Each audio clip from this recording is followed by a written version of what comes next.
Welcome to my channel Techie Erudite. We are going to study about testing of transformer. What is transformer? Transformer is a static electrical device which transfers electrical energy from one AC circuit to another AC circuit through a process of electromagnetic induction with increase or decrease in voltage or current level but without change in frequency. Why there is a need for testing of transformers? Need for testing of transformer is to check its proper functioning of transformer, check whether there is any difference in winding or connection to avoid any chance of failure or accident. Transformer testing is done for confirming the performance and specification of transformer.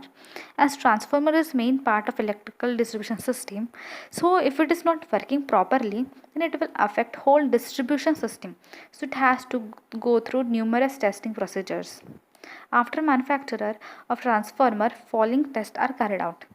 First, routine test, second type test, third special test, fourth supplementary test.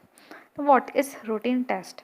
Routine tests are those tests which are carried out on each and every transformer manufactured in an industry.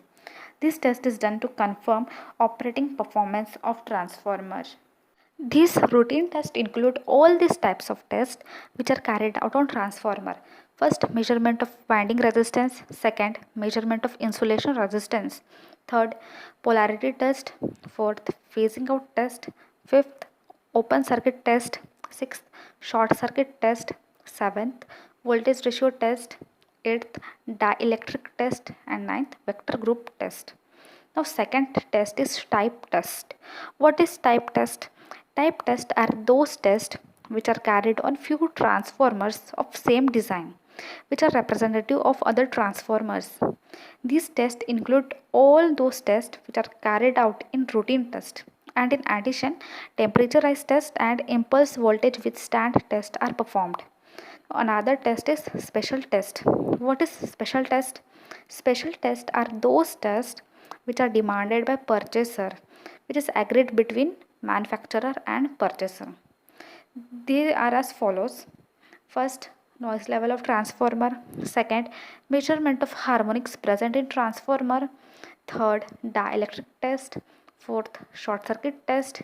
Fifth, vibration test. And sixth, measurement of zero phase sequence impedance of three phase transformer. All these tests are carried out in special test. And last test is supplementary test. What is supplementary test?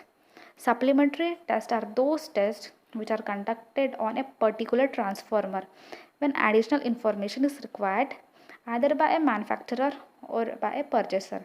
These tests include all these two tests. First is back-to-back test and second is efficiency test. All those types of tests are carried out on transformer.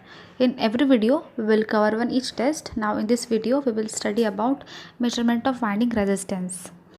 Before conducting this test, it is very important and necessary to take safety precautions properly. All equipment to be tested should be properly grounded. This measurement of winding resistance test of transformer is carried out as routine test and type test. These tests help us to find out I square R losses in transformer, to check loose connection, whether connections are loose or tight, to check whether conductor strands are broken or not. Generally, transformer windings are covered with paper insulation and they are immersed in insulation liquid, means transformer oil. So, temperature of winding is equal to average temperature of insulation oil, means transformer oil, because windings are immersed in insulation oil. So average temperature of insulating oil should be taken 4 to 8 hours after de-energizing of transformer. De-energizing of transformer means transformer is in off condition without any excitation. Transformer winding can be star connected or delta connected. So for star connection, resistance is measured between line and neutral terminal.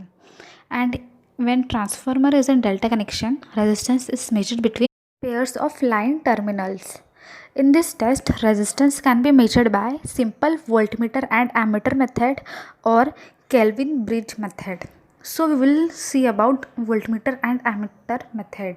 Before measurement, transformer should be kept in off condition for 4 to 8 hours, and then during this time, winding temperature will become equal to oil temperature. In this voltmeter and ammeter method, resistance is measured by applying Ohm's law. Ohm's law states that current flowing through circuit is directly proportional to voltage and inversely proportional to resistance. It means that if we increase voltage, then current will also increase. But if we increase resistance, then current will decrease. That is, I is equals to V by R. But here we have to find resistance by applying Ohm's law. So formula will change. That is, R is equal to V by I. If resistance increases, current decreases. So one can easily find out value of resistance. So for measurement, we require one ammeter and one voltmeter of suitable range. So for measurement of resistance, we require DC current. This DC current will flow through windings, and voltage drop across winding is measured by this Ohm's law. And current which is flowing through this circuit should not exceed more than 15% of rated current of winding. If it will exceed more than 15%, it may cause heating of winding, and due to this heating there will be inaccuracy and resistance will change. In star connected transformer, resistance is measured between neutral and line. These 2 points, resistance is measured between each line and this neutral.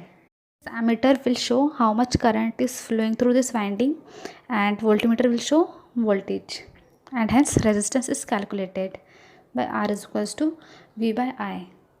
In delta connection, there are 3 points, 1, 2 and 3. In this connection, resistance is measured between pairs of line terminals. Even this, if you want to measure resistance of this winding, connect to this point.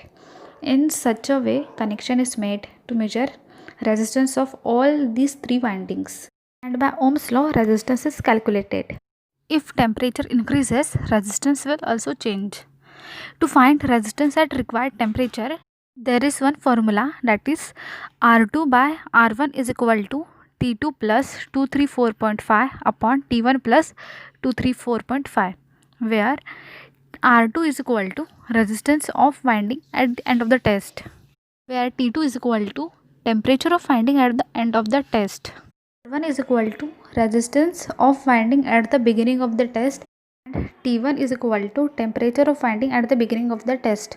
If very accurate results are required, then Kelvin's bridge method can be used to calculate value of resistance. So this was all about types of test and measurement of winding resistance. Hope you have learned something from this video. So like, share and subscribe my channel. Thank you.